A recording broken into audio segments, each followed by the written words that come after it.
HDCC bank ಅಧ್ಯಕ್ಷರಾಗಿ ಸತತ 3ನೇ ಬಾರಿಗೆ ಸೋಮನಹಳ್ಳಿ ನಾಗರಾಜ್ ಆಯ್ಕೆ. ಎಲ್ಲರ ಗಮನ ಸೆಳೆದಿದ್ದ ಜಿಲ್ಲಾ ಸಹಕಾರಿ ಬ್ಯಾಂಕಿನ ಅಧ್ಯಕ್ಷರಾಗಿ 3ನೇ ಬಾರಿಗೆ ಸೋಮನಹಳ್ಳಿ ನಾಗರಾಜ್ ಹಾಗೂ ಉಪಾಧ್ಯಕ್ಷರಾಗಿ ಅರಸೀಕೆರೆಯ ಶೇಖರಪ್ಪ ಅವಿರೋಧವಾಗಿ ಆಯ್ಕೆಯಾದರು.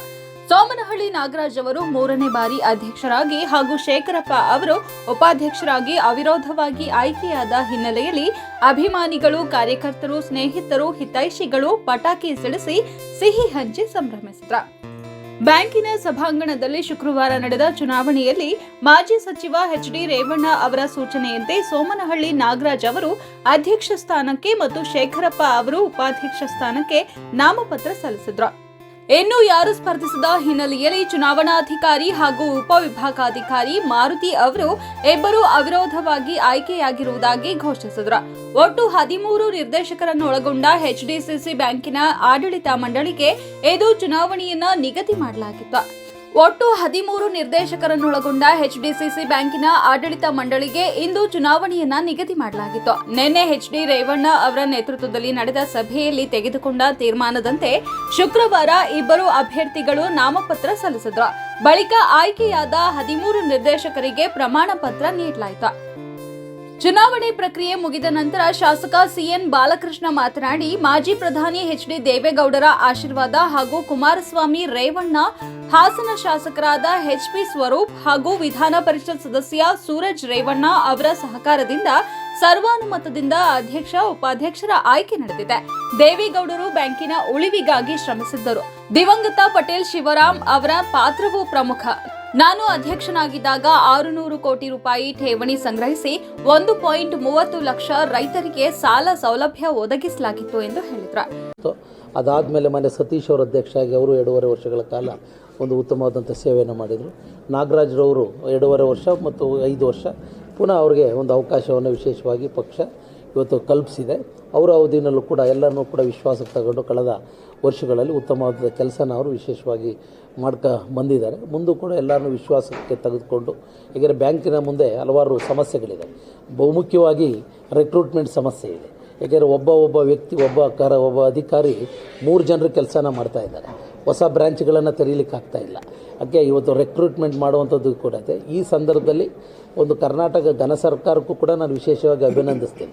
ಸಹಕಾರಿ ಇಲಾಖೆ ಉನ್ನತ ಅಧಿಕಾರಿಗಳು ಒಂದು ಕಾನೂನಿನ ಅಡಿನಲ್ಲಿ ಈ ಚುನಾವಣೆ ನಡೆಸ್ತಕ್ಕಂಥದ್ದಕ್ಕೆ ಅವಕಾಶವನ್ನು ವಿಶೇಷವಾಗಿ ಕಲ್ಪಿಸ್ಕೊಡ್ತೇವೆ. ಹಿಂದೆ ನಮ್ಮ ಕೆ.ಎನ್. ರಾಜಣ್ಣ ಅವರು ಜಿಲ್ಲಾ ಉಸ್ತುವಾರಿ ಸಚಿವರು ಇದ್ದಂಥ ದಿನದಲ್ಲೂ ಕೂಡ ನಮಗೆ ಯಾವುದೇ 3ನೇ ಬಾರಿಗೆ ಮತ್ತೆ ಅಧ್ಯಕ್ಷರಾಗಿ ಆಯ್ಕೆಯಾದ ಸೋಮನಹಳ್ಳಿ ನಾಗರಾಜ್ ಮಾತನಾಡಿ, ಅವಿರೋಧವಾಗಿ ಆಯ್ಕೆಯಾಗಲು ಸಹಕರಿಸಿದ ಎಚ್.ಡಿ. ರೇವಣ್ಣ ಹಾಗೂ ಬ್ಯಾಂಕಿನ ಎಲ್ಲ ನಿರ್ದೇಶಕರಿಗೂ ಹೃತ್ಪೂರ್ವಕ ಧನ್ಯವಾದಗಳು.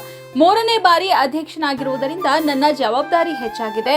ಇದು ಅಧಿಕಾರವಲ್ಲ, ಮುಳ್ಳಿನ ಹಾಸಿಗೆ. ಇದನ್ನ ಸಮರ್ಥವಾಗಿ ನಿಭಾಯಿಸಿ ಬ್ಯಾಂಕಿನ ಅಭಿವೃದ್ಧಿಗೆ ಪ್ರಾಮಾಣಿಕ ಪ್ರಯತ್ನ ಮಾಡ್ತೇನೆ ಎಂದು ಭರವಸೆ ನೀಡಿದರು.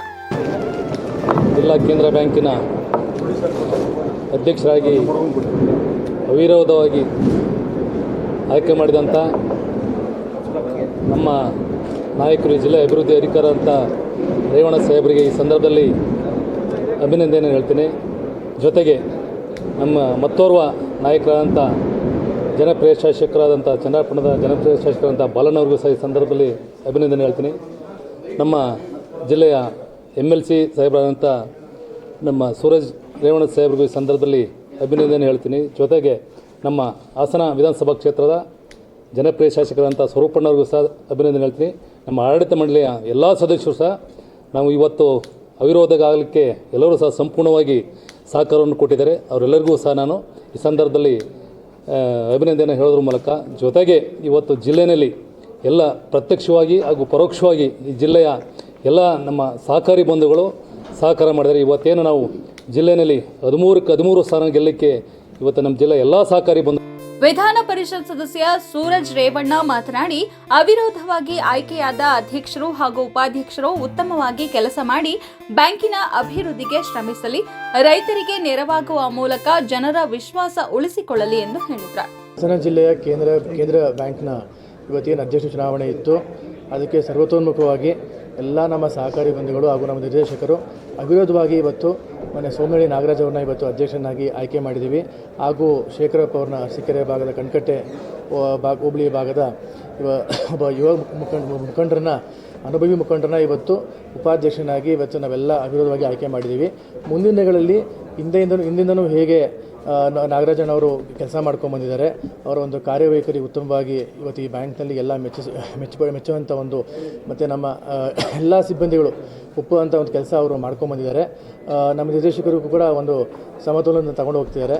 ಎಲ್ಲರನ್ನೂ ಮೊದಲ ಬಾರಿಗೆ ಉಪಾಧ್ಯಕ್ಷರಾಗಿ ಆಯ್ಕೆಯಾದ ಶೇಖರಪ್ಪ ಮಾತನಾಡಿ, ನನ್ನನ್ನ ಈ ಸ್ಥಾನಕ್ಕೆ ತಂದುಕೊಟ್ಟ ಎಚ್.ಡಿ. ರೇವಣ್ಣ ಹಾಗೂ ಎಲ್ಲ ನಿರ್ದೇಶಕರು ಮತ್ತು ಶಾಸಕರಿಗೆ ಹೃತ್ಪೂರ್ವಕ ಧನ್ಯವಾದಗಳು. ನಮ್ಮ ಆಡಳಿತದಲ್ಲಿ ರೈತರಿಗೆ ಅನ್ಯಾಯವಾಗದಂತೆ ಪ್ರಾಮಾಣಿಕ ಪ್ರಯತ್ನ ಮಾಡ್ತೇನೆ ಎಂದು ತಿಳಿಸಿದ್ರು. ಈ ಸಂದರ್ಭದಲ್ಲಿ ಶಾಸಕ ಎಚ್.ಪಿ. ಸ್ವರೂಪ್ ಅವರು ಹೊಸದಾಗಿ ಆಯ್ಕೆಯಾದ ಅಧ್ಯಕ್ಷರು ಮತ್ತು ಉಪಾಧ್ಯಕ್ಷರನ್ನ ಸನ್ಮಾನಿಸಿದ್ರು. ನಿರ್ದೇಶಕರಾದ ಹೊನ್ನಹಳ್ಳಿ ಸತೀಶ್, ಕೆಎಸ್ ಮಂಜೇಗೌಡ, ಕಬ್ಬಿನಹಳ್ಳಿ ಜಗದೀಶ್, ಗಿರೀಶ್ ಚನ್ನವೀರಪ್ಪ, ಬಿದರಿಕೆರೆ ಜಯರಾಮ್ ಸೇರಿದಂತೆ ಹಲವರು ಉಪಸ್ಥಿತರಿದ್ದರು.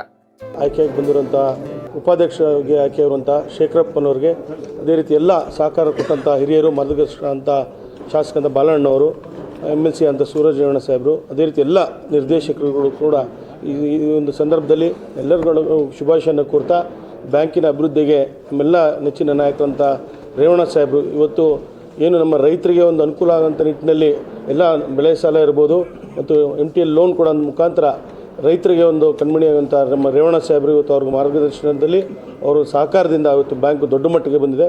ಈ ಸಂದರ್ಭದಲ್ಲಿ